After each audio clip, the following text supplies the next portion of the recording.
నాదే బాధ్యత కవిత వ్యాఖ్యలకి Jagadish counter.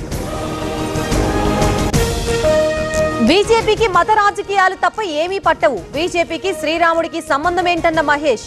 BC కోటాపై Kishan Reddy కుట్రలు చేస్తున్నారని ఆరోపణ. కాళేశ్వరంలో అవినీతినే వ్యతిరేకిస్తున్నాం. కరీంనగర్ బీజేపీ విభేదాలే తప్ప వర్గపోరు లేదు. మతం పేరిట కోటాని ఒప్పుకోమన్న రామచంద్రరావు. ఏడాది కూటమి పాలనపై చర్చకు సిద్ధం. జగన్ కి మంత్రి సత్యకుమార్ సవాల్. లిక్కర్ స్కామ్ లో అందరూ అరెస్ట్ అవుతారన్న మంత్రి.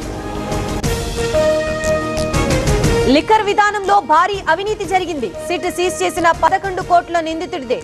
మంత్రి టీజీ భరత్ కీలక వ్యాఖ్యలు. దర్శనాలకి ఏఐ బెస్ట్ అంటున్న టీటీడీ. సాధ్యం కాదంటున్న మాజీ ఈవో ఎల్వి. 2-3 గంటల్లోనే దర్శనం కల్పిస్తామన్న చైర్మన్. సీఎం రేవంత్ ని కలిసిన చిరంజీవి. జూబ్లీహిల్స్ నివాసంలో మర్యాద